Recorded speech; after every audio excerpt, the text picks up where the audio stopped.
When I first heard about him, someone who'd know described Dean Slader as the best 18th century blacksmith in the Midwest. A precise compliment to be sure, but it was also intriguing.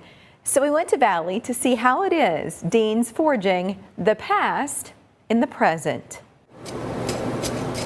From mythology through medieval times, the industrial era, blacksmithing goes back.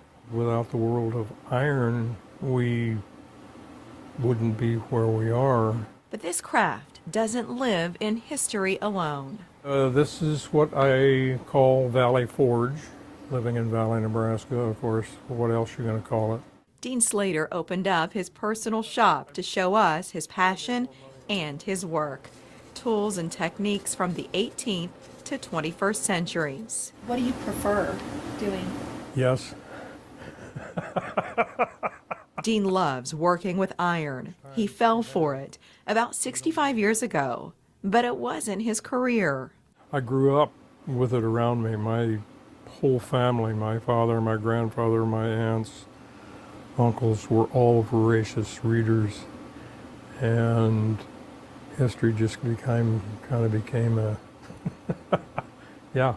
He taught history in Valley and Missouri Valley for 35 years, and he still teaches in retirement. Sharing it with people so they appreciate and understand. He has 2 apprentices, including at Fort Atkinson, where several of his handmade pieces are installed, and that's where this will go.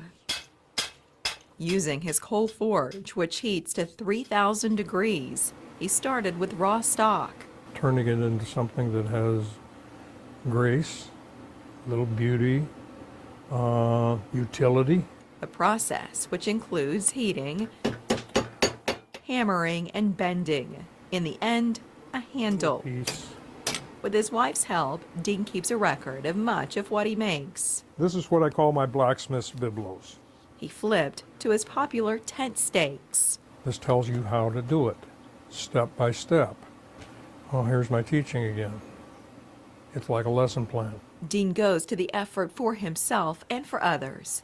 It used to be blacksmiths might guard their knowledge. But that's something that doesn't exist among blacksmiths today.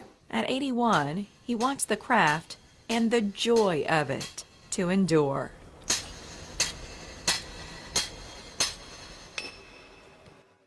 Mention it in the piece about Dean's blacksmithing at Fort Atkinson. You can see him there in Fort Calhoun the first weekend of the month, May through October, as a living historian.